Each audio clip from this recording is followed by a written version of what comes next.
Hey guys, LevelCap here. Today I've got some CSGO gameplay. Now, I've been avoiding playing Counter-Strike for quite a while. I know I like to cover a lot of tactical shooters on this channel, and I've played a lot of Counter-Strike, probably more hours in Counter-Strike than I have in any BF game combined. Back in the day, if you wanted to play an online tactical shooter, Counter-Strike was really your only option. Then, of course, there were mods of Counter-Strike and other games trying to make Counter-Strike type clones, which were fun, but never quite as good as the original. Counter-Strike harbors some of the most hardcore shooter fans I have seen in any game. When you talk about Counter-Strike 1.5 and 1.6, it's like a religion to some people. The extremely repetitive nature of the game gets you so familiar with certain dynamics and aspects of the gunplay and the way that you move around the map that when you come out with a new game that has changed things up ever so slightly, people get upset. Now, personally, I've never had a problem with CS Source, and CSGO seems very similar to the previous games I've played.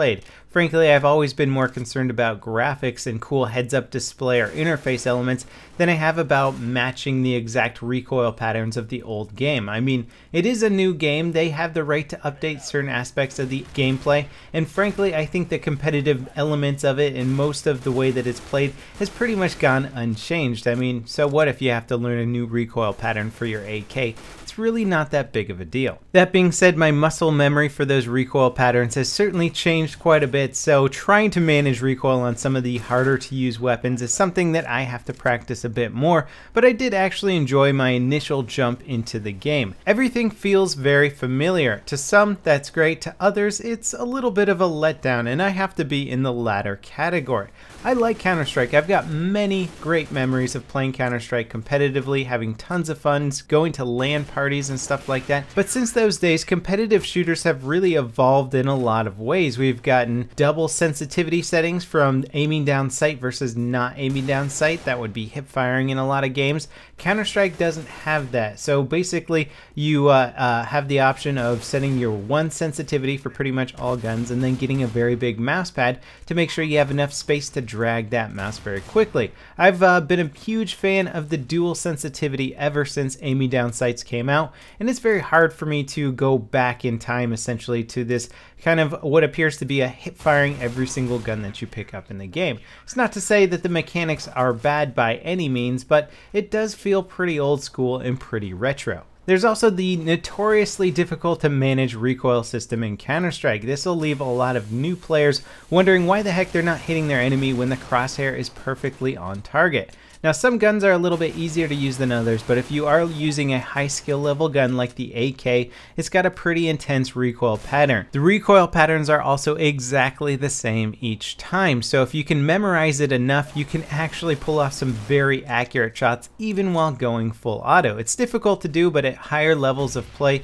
it really separates the novices from the pros. Now, personally, I think a lot of modern shooters do a better job of showing weapon recoil. The gun is always pointing where it's going to fire, but it actually kicks back up in the air, and you have to try and compensate for that and control that. Now, you definitely get some screen recoil in Counter-Strike, but there's also a bit of recoil where the bullets are not actually going to go where the center crosshair is pointing, so it makes things a little bit trickier.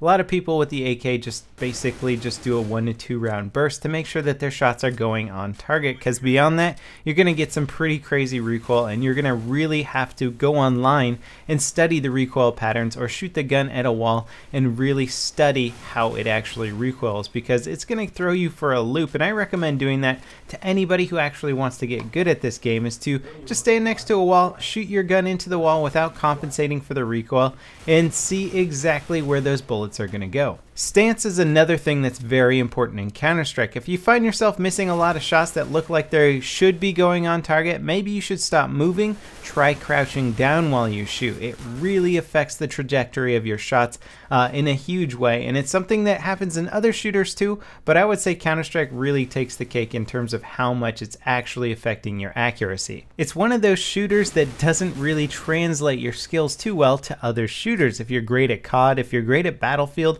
and when you jump into a game of Counter-Strike, you are not guaranteed to do well. Even if your reaction times and your reflexes are top-notch and you got great strategy, it does not mean you're going to do well, because you have got a lot of learning to do before you can get really good at this game. And I think it's really why a lot of the hardcore fan base likes it so much, because it instantly separates the novices from the pros. You got to spend a lot of time in this game before you're actually going to get good and really understand the firing mechanics and be able to play at that top level. Now, it's impossible to ignore the extremely important things that Counter-Strike does better than any other tactical shooter out there. First one is netcode. Even at its base level, it runs at a 64 tick rate, which is pretty much double that of the next competitive shooter below it. I mean, in terms of popular shooters anyway. Both Call of Duty and Battlefield barely pass as a 30 tick rate system. These are the amount of updates you are basically receiving from the server every second. So 30 is great, but Counter-Strike gets 64 by default, and in fact you can actually run this game at 128 if you would like to, which is going to give you some very, very precise aiming and accuracy, better than any other shooter has to offer. Another thing that Counter-Strike does so well compared to other games out there is the money and progression system in each game. So depending on how well you did the round before, you get a certain amount of money. You can spend it at the beginning of the round buying better guns, gadgets, gear, that sort of thing, and it's going to help you do better. It doesn't mean that you're going to dominate the round. It doesn't even mean that you're going to get one kill. You could easily get destroyed by somebody with a basic pistols. Headshots are everything in this game, and somebody can take out the most decked out player with the cheapest gun in a matter of a split second, really. So it does give you an advantage, but what's so cool about it is it allows you to really progress through a whole tier of weapon systems in this game. So you're not going to see me using the AK-47 or the M4 necessarily all round. You know, I'll be using some SMGs, some pistols, whatever I can really afford, and it's a great way to balance out the guns because you don't have to balance them. You give them a price point depending on how effective they are in the field, and it's just such a good way of doing things. You're also not going to see a lot of grenade spam in this game because you can't carry a lot of grenades, and they also cost money. So basically it is a shooter at its core. Grenades are fun to play around with, and they're used very tactically. They're not essentially used to get the kills themselves, but mostly to distract players or get them to move off of a point, and it always comes back to the actual shooting mechanics of the game. The map design is extremely balanced and well laid out. It's not just kind of chaotically placed boxes. Everything is